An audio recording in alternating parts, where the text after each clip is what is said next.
И по 19 години од трагичниот настан ке местноста Карпалак, кога од страна на терористите беа убиени 10 прилепчани, нема изградено споменик, ниту пак во цело се исполнети барањата на бранителите.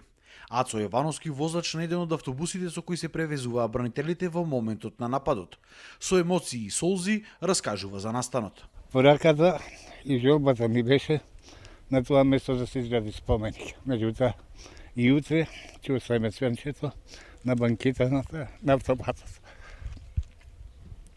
Погодата. Бранителите се крајно револтирани од државата и партиите кои цели 19 години си поигрувале со нив и ги споменувале само на избори. Велат додека оние кои ја нападнаа Македонија сега ги уживаат сите права. Голем дел од бранителите пак не биле ниту вработени. Повеќе од пола сме невработени, кои по болници, кои наркомани станаа, кои пијаници.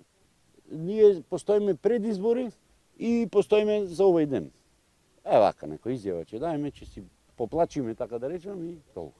Зошто терористите што беа команданти, што пукаја на нас, што ни спотепаја, тие се во парламентот, дома се да плата зема, а ние што? Се бориме со животот како со лав.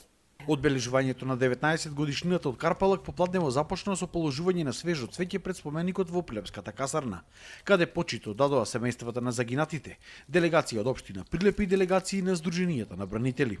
И никој нека не помислува дека овие луѓе застанаа таму каде што загина. Се впишаа во безсмртните. Ке сведочат и убедуваат дека слободата е многу скапа и затоа се брани секој ден и постојано.